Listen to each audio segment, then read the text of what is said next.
ভাৰতীয় উপমহাদেশৰ সভ্যতা সংস্কৃতিৰ অন্যতম আধাৰ হ'ল গীতা।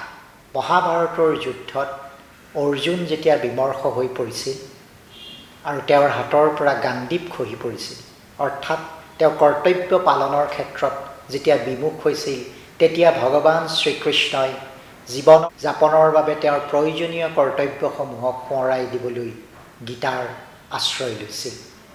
মহাত্মা গান্ধীয়ে কৈছিল, তেওঁৰ মন যেতিয়া বিষাদে আৱৰি ধৰে, মন যেতিয়া ভাৰাক্ৰান্ত হয় আৰু তেওঁ কোনো সিদ্ধান্ত ল'ব নোৱাৰা হয়, তেতিয়া তেওঁ সদায় হাতত এখন কিতাপেই তুলি লয়। সেইখন হৈছে মদভাগৱত গীতা। আৰু গীতাৰ শ্লোক পঢ়াৰ পিছত তেওঁৰ মনত সেই আনন্দ ঘূৰি আহে।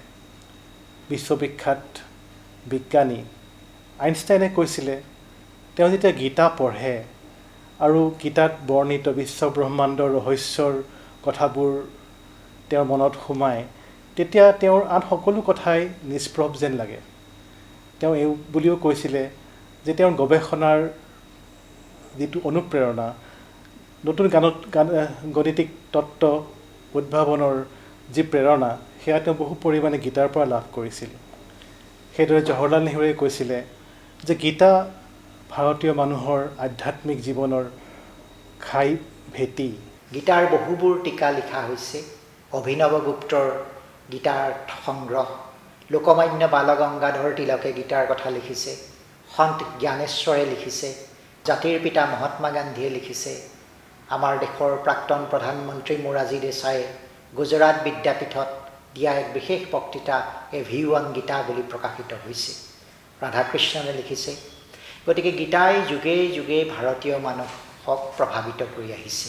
কিন্তু চেমনীয়াৰ বাবে গীতা লিখাৰ প্ৰচেষ্টা একেবাৰে নতুন ধৰণৰ। এইখিনিতে উল্লেখ কৰিব পাৰি যে গদ্যত গীতাৰ কথাখিনি লিখাৰ প্ৰচেষ্টা কিন্তু অসমীয়া ভাষাতে আৰম্ভ হৈছিল মধ্যযুগত ভট্টদেৱৰ দ্বাৰা। ভট্টদেৱৰ কথাকেইটা ভাৰতীয় প্ৰান্তীয় ভাষাত গদ্যৰ মাধ্যমত লিখা প্ৰথম গীতাৰ ভাষ্য। গতিকে অসমীয়া ভাষাত গীতাৰ এটা পৰম্পৰা আছে আৰু এই পৰম্পৰাৰ প্ৰতি লক্ষ্য ৰাখিয়েই দীপাংকৰ মল্লবৰুৱাই চেমনীয়া কিশোৰ কিশোৰীসকলৰ বাবে গীতা যুগুতাই উলিয়াইছে। মোৰ 45 বছৰ বয়সতহে গীতা পঢ়িবলৈ লৈছিলোঁ। আৰু গীতা পঢ়ি থাকোঁতে মোৰ এনে লাগিছিলে যে এইখন কিতাপ, ইয়াৰ শ্লোকবোৰৰ যি অৰ্থ, এইবোৰ যদি মই আগতেই পঢ়িলোহেঁতেন, মোৰ জীৱনটো কিজানি বেলেগ ধৰণে গঢ়িব পাৰিলোহেঁতেন। সেইখিনি সময়তে মোৰ মনলৈ ভাৱ আহিছিলে যে গীতাৰ কথাবিলাক যদি সুন্দৰকৈ সহজ সৰলভাৱে আমাৰ উঠি অহা ল'ৰা ছোৱালীৰ মাজত বিলাই দিব পাৰি, আমাৰ চেমনীয়াসকলক গীতাৰ কথাবোৰ পঢ়িবলৈ অনুপ্ৰাণিত কৰিব পাৰি, তেনেহ'লে তেওঁলোকৰ জীৱনো হয়তো সুন্দৰ হ'ব, তেওঁলোককো হয়তো আমি জীৱনত আগবাঢ়িবলৈ এটা নতুন পথৰ সন্ধান দিব পাৰিম। এই ভাৱনালৈ মই লিখিবলৈ আৰম্ভ কৰিছিলোঁ সৰু ল'ৰা ছোৱালীৰ কাৰণে গীতাৰ কথাবোৰ। নাম দিছিলোঁ গীতাৰ মৌৰস। এনেদৰে 3টামান অধ্যায় লিখাৰ পিছত ফণীন্দ্ৰ কুমাৰ দেৱচৌধুৰী ছাৰক মই লিখাখিনি দেখুৱাব খুজিছিলোঁ। তেখেতে চাইছিলে, চাই মোক কৈছিলে যে এইখন খুব ভাল হৈছে, হোমেন বৰগোহাঁই ছাৰৰ লগত কথা পাতা। বৰগোহাঁই ছাৰে মোক পৰামৰ্শ দিছিলে যে এই গীতাৰ কথাখিনি গীতাৰ মৌৰস ৰূপে 12-18 নামৰ যিখন আলোচনী আছে, সেই আলোচনীখনত প্ৰকাশৰ কাৰণে অতি উপযুক্ত হৈছে। গতিকে বৰগোহাঁই ছাৰৰ আশীৰ্বাদত মই লিখা গীতাৰ মৌৰস 18টা অধ্যায়ত প্ৰকাশ হ'ল। সেই একেখিনি বস্তুৱেই এতিয়া চেমনীয়াৰ গীতাৰূপে কিতাপৰ আকাৰত সজাই তুলিছে কাণ্ট্ৰি ৰোড ফাউণ্ডেশ্যন নামৰ প্ৰকাশন গোষ্ঠীটোৱে। তেখেতসকলে মোৰ কিতাপখন আগবঢ়াই দিছে আজি চেমনীয়াসকলৰ হাতত। মই আশা কৰিছোঁ যে এই কিতাপখনৰ জৰিয়তে আমাৰ চেমনীয়াসকলে বা উঠি অহা যিখিনি ল'ৰা ছোৱালীয়ে গীতাৰ বিষয়ে কিছু কথা জানিব পাৰিব। গীতাৰ শ্লোকবোৰৰ কিছু অৰ্থ মই ইয়াত দিছোঁ, যাতে সেইবোৰৰ পৰা তেওঁলোকে গীতাতনো কি আছে এই বিষয়ে এটা ধাৰণা অন্তত কৰিব পাৰে। মই আশা কৰোঁ এই কিতাপখন সকলোৱে আদৰি ল'ব। ধন্যবাদ। আমি সকলোৱেই জানো যে সমগ্ৰ বিশ্বত মানৱ সম্পদ উন্নয়নৰ কথা কোৱা হৈছে আৰু মানৱ সম্পদ উন্নয়নৰ ক্ষেত্ৰত মানসিক স্বাস্থ্য আৰু দৈহিক স্বাস্থ্য দুয়োটাৰ ওপৰতে গুৰুত্ব দিয়া হয়। গীতাই দৈহিক আৰু মানসিক দুয়োটা স্বাস্থ্যৰ ওপৰতে গুৰুত্ব দিয়ে, কাৰণ গীতাই কৰ্মযুক্ত এটা জীৱনৰ কথা কয়।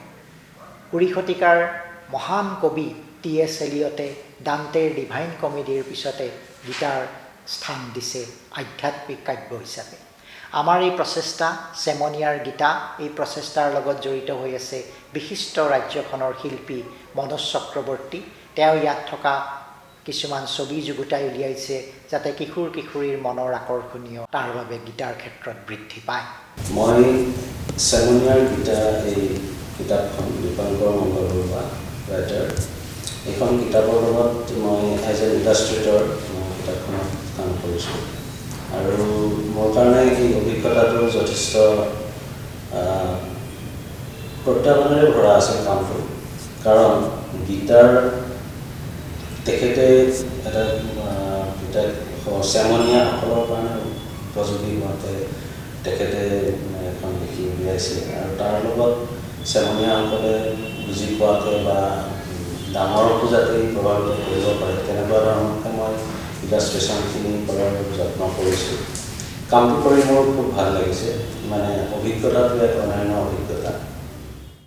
দীপাংকৰ মল্লবৰুৱাৰ সহজ সৰল আৰু প্ৰাঞ্জল গদ্যত গীতাই এটা নতুন ৰূপ পাইছে। তেওঁ এটা ককা আইতাকৰ কাহিনী আনিছে, গাঁও এখনৰ কথা আনিছে, গাঁৱৰ এটা পৰিৱেশত চিপচিপীয়া বৰষুণ পৰিছে, ল'ৰা ছোৱালীহঁতৰ পৰীক্ষাৰ ৰিজাল্টৰ সৈতে গীতাৰ কি সম্পৰ্ক, এনেধৰণৰ কিছুমান অসাধাৰণ উদাহৰণ আনি তেওঁ ইমান সুন্দৰকৈ আৰু সাৱলীল ভাষাৰে বৰ্ণনা কৰাৰ প্ৰচেষ্টা কৰিছে যে কিতাপখন আমি পঢ়িলেই সেইটো অনুভৱ কৰিম। আৰু তেনেকুৱা এটা প্ৰচেষ্টাত আমি কাণ্ট্ৰি ৰোড ফাউণ্ডেশ্যনৰ ফালৰ পৰা আমি ভাবিছোঁ যে ৰাজ্যখনৰ কিশোৰ কিশোৰীয়ে এই কিতাপখন পঢ়ি অত্যন্ত উপকৃত হ'ব।